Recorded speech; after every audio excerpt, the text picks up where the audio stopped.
Welcome, brave souls, to another bone-chilling tale from the Nightmare Maestro. Tonight we venture into the heart of America's heartland, where golden cornstalks whisper secrets on the autumn wind. But beware, for in this vast sea of grain, something sinister stirs. As darkness falls and shadows lengthen, ask yourself, can you trust your eyes when the scarecrows begin to move? The sun dipped below the horizon, painting the sky in hues of deep orange and purple as Tom Guthrie surveyed the seemingly endless rows of corn before him. At 53, he'd spent most of his life on this Iowa farm, but tonight something felt different. A chill ran down his spine as he started up the harvester, its headlights cutting through the growing gloom. Hours ticked by as Tom methodically worked his way through the field. The monotonous drone of the machine and the hypnotic sight of cornstalks falling in neat rows lulled him into a trance-like state. It wasn't until well past midnight that he noticed something odd. One of the scarecrows, perched atop its wooden cross, seemed out of place. Tom could have sworn it had been facing east earlier, but now its burlap head was turned directly towards him. He shook his head, chuckling at his own imagination. The long hours must be getting to him. As he made another pass, Tom's eyes were drawn to that same scarecrow. This time he was certain its arms had moved, now outstretched as if reaching for him. His hands tightened on the controls as a bead of sweat trickled down his temple. It was just a trick of the shadows, he told himself. Just the harvest moon playing tricks. But when he looked again, the scarecrow was gone. Tom killed the engine, plunging the field into an eerie silence broken only by the rustling of corn leaves in the breeze. He climbed down from the harvester, his work-worn boots sinking slightly into the soft earth. Logic told him to call it a night, to head back to the farmhouse and get some sleep. But a nagging curiosity tugged at him, urging him to investigate. With only his flashlight to guide him, Tom ventured into the unharvested section of the field. Towering corn stalks closed in around him, their leaves brushing against his face and arms like grasping fingers. The beam of light barely penetrated the dense foliage, creating twisted shadows that danced and writhed with each step. As he pushed deeper into the maze-like rows, Tom's sense of direction began to falter. Every turn looked the same, an endless corridor of green and gold. The familiar suddenly became alien, each rustle and snap of a twig setting his nerves on edge. A flicker of movement caught his eye, and Tom whirled around, heart pounding. For a split second, he thought he saw the outline of a figure darting between the rows. But when he trained his flashlight on the spot, there was nothing but corn. Tom's breath came in ragged gasps as he spun in a slow circle, searching for any sign of the path he'd taken. But the corn seemed to have closed in behind him, erasing his tracks. With growing dread, he realized he was utterly, hopelessly lost. Time lost all meaning as Tom stumbled through the cornfield, his movements becoming more frantic with each passing minute. The once comforting scent of earth and vegetation now seemed cloying, almost suffocating. His flashlight beam danced wildly across the stalks, creating a disorienting strobe effect that only added to his confusion. A sound caught his attention. A low, rhythmic creaking that seemed to come from everywhere and nowhere at once. Tom froze, straining his ears. It was almost like the sound of rope stretching under weight. His mind conjured images of hanged men swinging in the breeze, and he shuddered violently. As if triggered by his fear, the corn around him began to whisper. At first it was indistinguishable from the wind, but slowly, terrifyingly, Tom began to make out words. fragments of phrases, snippets of conversation that made no sense. Harvest, blood, Scarecrow walks. The voices grew louder, more insistent, a cacophony of hisses and murmurs that seemed to press in on him from all sides. Tom clapped his hands over his ears, squeezing his eyes shut. "It's not real," he muttered, voice cracking. "It's not real. It's not real."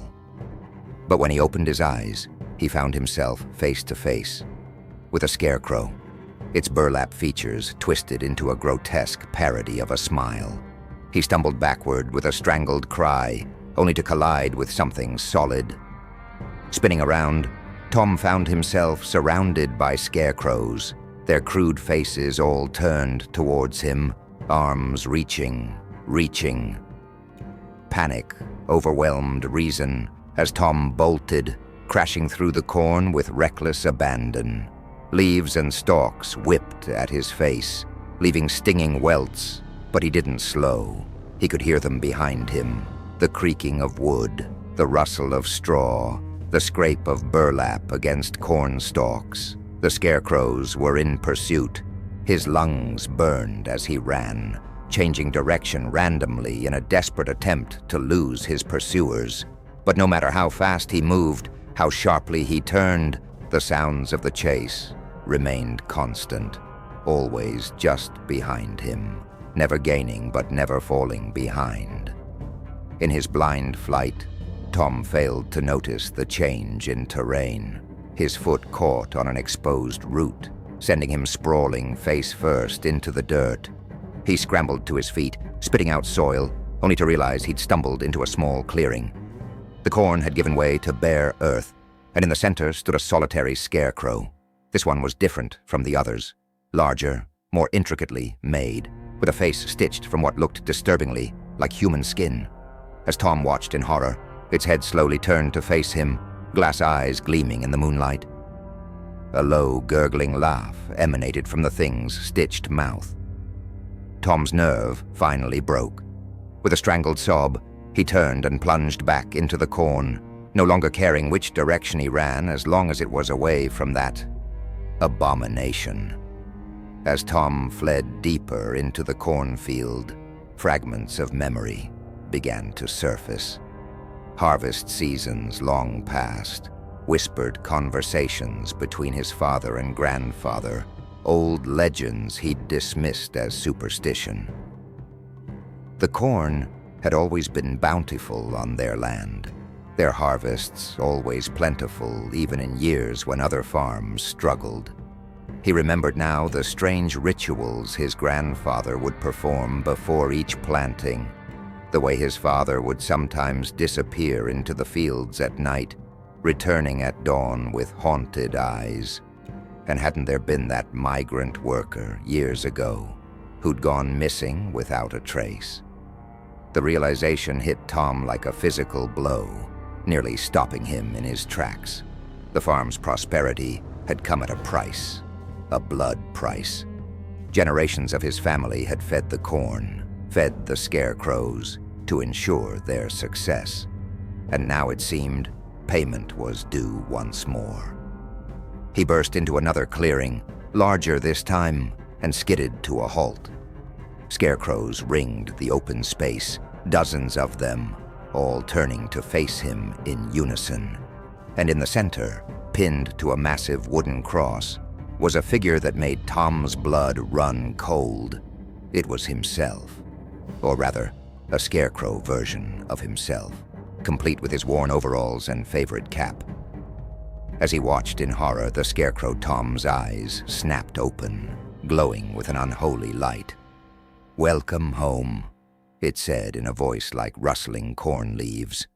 "It's time to take your place in the fields." Tom's mind reeled as he faced his doppelganger, the weight of generations of dark secrets pressing down upon him. The circle of scarecrows tightened, their burlap faces leering in the moonlight.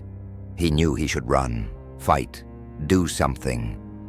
But his legs refused to move, rooted to the spot like the very corn that surrounded him. The Scarecrow Tom tilted its head, straw rustling within. "You understand now, don't you?" it rasped. "The bargain made long ago, blood for bounty, sacrifice for success." Its stitched mouth twisted into a grotesque smile. "But the old ways are dying, Tom. Fewer believe, fewer remember. We grow hungry." Images flashed through Tom's mind, years of abundant harvests, the farm prospering while others failed, the price paid in blood and souls, hidden beneath a veneer of homespun wholesomeness, his ancestors' sins, passed down through generations, now demanded their due. "It doesn't have to be this way," Tom found himself saying, surprising even himself. "We can find another way, break the cycle." But even as the words left his mouth, he knew it was futile. The corn whispered around him, hungry and insistent. The Scarecrow Tom's eyes flared brighter. "There is no other way," it hissed. "The land demands its tribute, but perhaps a bargain can be struck." It extended a straw-filled hand. "Join us willingly, Tom. Become one with the field and your lineage will be spared. Refuse, and we take you anyway, and then we come for them." Tom's thoughts raced to his wife, his children, sleeping peacefully in the farmhouse. Unaware of the horrors that lurked in the corn, the legacy of blood that stained their land, he looked at the outstretched hand, knowing that whatever choice he made, his life as he knew it was over. With a shaking hand, Tom reached out. As Tom's fingers brushed against the straw-filled hand of his Scarecrow double, a jolt of energy surged through him. The world around him blurred, corn and sky and earth melding into a dizzying swirl of color and sensation. He felt himself stretching, changing, straw replacing flesh and burlap becoming skin. When the transformation was complete, Tom found himself looking out over the cornfield with new eyes. He could feel the pulse of the land beneath him, the whispers of countless souls bound to the earth. The weight of the bargain settled over him like a shroud, a mixture of despair and grim acceptance. From his new vantage point atop a wooden cross, Tom watched as the Scarecrows returned to their posts, the night's dark revels coming to an end. The corn rustled with satisfied murmurs, the hunger momentarily sated. In the distance, he could see the lights of the farmhouse, so close yet impossibly far away. As dawn broke over the horizon, Tom heard the rumble of the harvester. His son, blissfully unaware of the night's events, had come to finish the job. Tom wanted to cry out, to warn him of the dark legacy he'd inherited, but no sound emerged from his stitched mouth. Instead, he watched in silent vigil as the harvester approached, knowing that the cycle would continue. The farm would prosper, the corn would grow tall and strong, fed by secret tales and paraphrasy, and he, Tom Guthrie, would stand guard over it all, a silent sentinel in a field of whispers and shadows. The harvester drew closer, and Tom felt a flicker of something: regret, resignation, or perhaps a twisted form of acceptance. As the machine's blades began to cut through the corn, Tom allowed himself one final human thought. In the end, we all reap what we sow. Subscribe for more chilling tales from the Nightmare Maestro.